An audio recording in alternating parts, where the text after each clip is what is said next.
আমরা চাই নির্বাচনের আগে এই সময় সরকার যেন তত্ত্বাবধায়কের নেচারে পরিণত হয়, মানে তত্ত্বাবধায়ক সরকারের যে আদল, যে কর্মকাণ্ড, তা হচ্ছে তারা শুধুমাত্র নির্বাচনের দিকে মনোযোগ দিবেন এবং রুটিন ওয়ার্ক করবেন। তো সেই হিসাবে সরকারের নিরপেক্ষতা বজায় রাখার জন্য আমরা বলেছি যে সরকারের কিছু উপদেষ্টার আচার আচরণ এবং পার্টি অ্যাফিলিয়েশন থাকতে পারে, সেটা দৃশ্যমান হয়েছে। তাদের বিষয়ে আপনি একটু সিদ্ধান্ত নিলে ভালো হয়, যাতে উপদেষ্টা পরিষদের নিরপেক্ষতাটা বজায় থাকে। এই আবেদন আমরা করেছি। ছাত্র উপদেষ্টা যে দুইজন আছে তাদের বিষয়ে আমরা সরাসরি কোনো কথা বলিনি।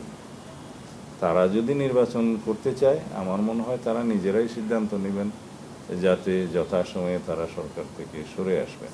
যদি নির্বাচন করতে চান, আমরা তাদের বিষয়ে সরাসরি কোনো বক্তব্য দেই না।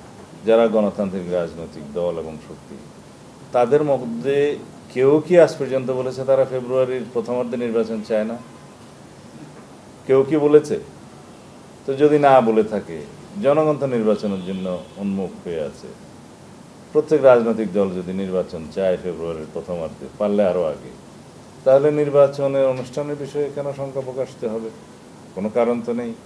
আর কোনো একক ব্যক্তি, কোনো অবসরপ্রাপ্ত কোনো কর্মকর্তা যদি তার ব্যক্তিগত মতামত দিয়ে থাকে, সেই বিষয়ে তো আমার কোনো আলোচনা করার প্রয়োজন আছে বলে মনে হয় না। জাতীয় পার্টি বাংলাদেশের নিষিদ্ধ কোনো রাজনৈতিক দল নয়। তাদের রেজিস্ট্রেশনও বহাল আছে। তাদের বিরুদ্ধে মানবতা বিরোধী অপরাধের কোনো মামলা পার্টি হিসাবে জাতীয় পার্টির এগেনস্টে এখনো পর্যন্ত দায়ের করা হয়নি। তো এসব ক্ষেত্রে জাতীয় পার্টি নির্বাচনে আসার জন্য কোনো অযোগ্যতা তো নেই। জাতীয় পার্টি নির্বাচনে অংশগ্রহণ করবে কি করবে না, সেটা তাদের নিজস্ব ব্যাপার। তাদের পুরাতন সঙ্গী আওয়ামী লীগের সাথে যদি তারা জোটবদ্ধ হয়ে নির্বাচন করতে চায়, সেটাও তাদের নিজস্ব ব্যাপার। তবে আওয়ামী লীগের তো কোনো রেজিস্ট্রেশন এখন নাই নির্বাচন কমিশনে, মার্কাও নাই। এবং তাদের বিরুদ্ধে, তাদের নেতৃবৃন্দের বিরুদ্ধে মানবতা বিরোধী অপরাধে এবং গণহত্যার অপরাধে বিচার চলছে। অনেকেই বাকি আছে, তারাও হয়তো বিচারের আওতায় আসবে। এবং দল হিসেবে আওয়ামী লীগের বিরুদ্ধে তদন্ত শুরু হয়েছে। রাজনৈতিক দল হিসেবে তাদের আওয়ামী লীগের বিরুদ্ধে মামলা দায়ের করা হতে পারে শিগগির, যদি এই ইনভেস্টিগেশনটা শেষ হয়। এটা আরও আগে হতে পারত, কারণ আইন তো পরিবর্তন হয়েছে সেই লক্ষ্যে আরও অনেক আগে। বাট এই বিষয়ে তারা তদন্তটা শুরু করেছে অনেক পরে। তারপরও আশা করা যায় যে তাদের বিরুদ্ধে খুব শিগগির রাজনৈতিক দল হিসেবে আওয়ামী লীগের বিরুদ্ধে মামলা দায়ের হবে সেই আইসিটি অ্যাক্টের অধীনে। এখন যদি জাতীয় পার্টি সে আওয়ামী লীগকে ছাড়া নির্বাচন না করতেছে, সেটা তাদের স্বাধীনতা।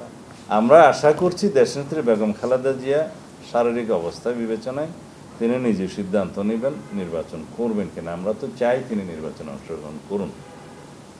আর দলের মাননীয় ভারপ্রাপ্ত চেয়ারম্যান তো অবশ্যই নির্বাচন করবেন, তিনি তো সেটা সাক্ষাৎকারে বলেই দিয়েছেন। আমাদের দলের মাননীয় ভারপ্রাপ্ত চেয়ারম্যান খুব শিগগিরই দেশে প্রত্যাবর্তন।